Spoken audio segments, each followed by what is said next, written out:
Assalamualaikum warahmatullahi wabarakatuh. Pada video kali ini saya akan memaparkan materi tentang ekonomi kesehatan yaitu biaya kesehatan. Nah, sebelum itu perkenalkan nama saya Fiani Kinaya, mahasiswi aktif program studi Ilmu Kesehatan Masyarakat Universitas Jambi dengan NIM Q1D1 22061. Nah, sebelum itu, apa sih biaya kesehatan itu? Biaya kesehatan itu merupakan besarnya dana yang harus disediakan untuk menyelenggarakan dan atau memanfaatkan berbagai upaya kesehatan yang diperlukan oleh perorangan, keluarga, kelompok, dan masyarakat. Nah, pelayanan kesehatan ini dibiayai dari berbagai sumber, yang mana sumbernya yaitu pemerintah, baik pemerintah pusat maupun pemerintah daerah dengan dana berasal dari pajak, defisit finansial, serta asuransi sosial. Kemudian sumber yang kedua yaitu swasta, dengan sumber dana dari perusahaan, asuransi kesehatan swasta, sumbangan sosial, dan pengeluaran rumah tangga serta komunal self-help. Nah, dari suatu biaya kesehatan yang baik, maka haruslah memenuhi beberapa syarat pokok, yang mana beberapa syarat pokok pembiayaan kesehatan yaitu ada 3. Yang pertama jumlah, kedua penyebaran, dan yang ketiga pemanfaatan. Nah, jumlah syarat utama dari biaya kesehatan haruslah tersedia dalam jumlah yang cukup. Yang dimaksud cukup adalah dapat membiayai penyelenggaraan semua upaya kesehatan yang dibutuhkan serta tidak menyulitkan masyarakat yang ingin memanfaatkannya. Kemudian syarat pokok yang kedua yaitu penyebaran. Nah, yang mana berupa penyebaran dana yang harus sesuai dengan kebutuhan. Jika dana yang tersedia tidak dapat dialokasikan dengan baik, maka akan menyulitkan penyelenggaraan setiap upaya kesehatan. Nah, kemudian syarat pokok yang ketiga yaitu pemanfaatan.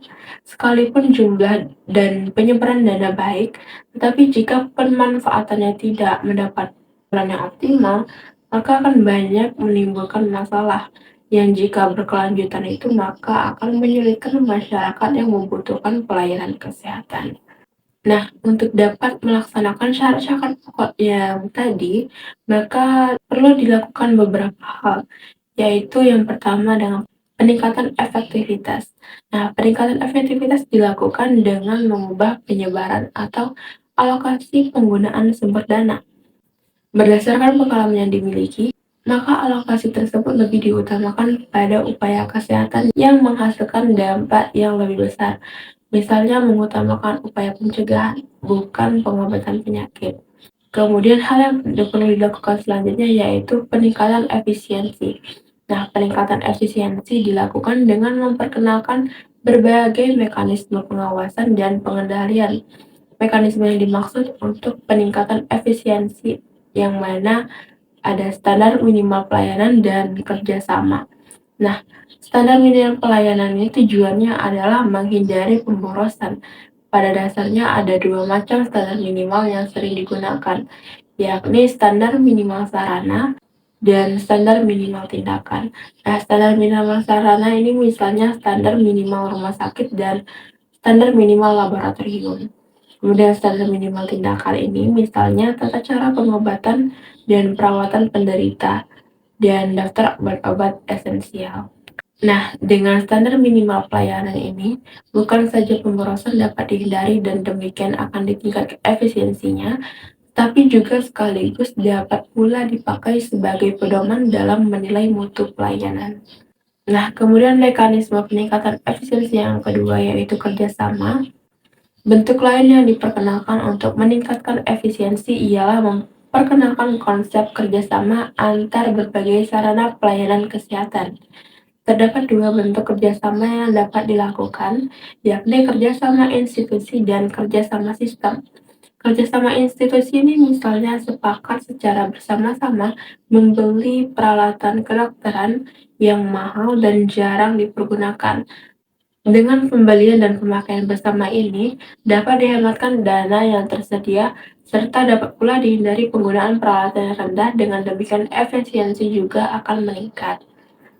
Kemudian kerjasama sistem, misalnya sistem rujukan, yakni adanya hubungan kerjasama timbal balik antara satu sarana kesehatan dengan sarana kesehatan lainnya. Nah, dalam pembiayaan kesehatan juga terdapat beberapa permasalahan. Di Indonesia sendiri itu terdapat beberapa permasalahan pada sektor pembiayaan kesehatan. Salah satunya permasalahannya adalah biaya kesehatan yang masih tinggi dan belum terjangkau oleh banyak orang. Pemerintah telah meluncurkan program Jaminan Kesehatan Nasional yang disebut JKN atau Jaminan Kesehatan Nasional untuk memberikan jaminan kesehatan universal bagi seluruh masyarakat Indonesia. Namun, program ini menghadapi beberapa tantangan, seperti pendanaan yang tidak memadai, kualitas layanan yang buruk, dan terbatasnya akses terhadap layanan kesehatan di daerah terpencil. Kemudian permasalahan lainnya adalah BPJS Kesehatan, yang mana merupakan lembaga jaminan kesehatan sosial yang menyelenggarakan program JKN yang mengalami kesulitan keuangan akibat banyaknya klaim dan pendanaan yang tidak mencukupi. Nah, pemerintah telah berupaya mengatasi masalah ini dengan meningkatkan anggaran layanan kesehatan dan meningkatkan kualitas layanan di rumah sakit umum. Kemudian terdapat beberapa upaya pengendalian pembiayaan kesehatan di Indonesia, yang mana yang pertama dengan mengoptimalisasi anggaran dan dana kesehatan JKN, nah melalui peningkatan iuran pemerintah, penyesuaian tarif iuran, dan perluasan basis pajak. Kemudian upaya yang kedua yaitu meningkatkan mutu pelayanan kesehatan melalui penerapan sistem penjaminan mutu, penguatan akreditasi fasilitas kesehatan, dan peningkatan kompetensi tenaga kesehatan.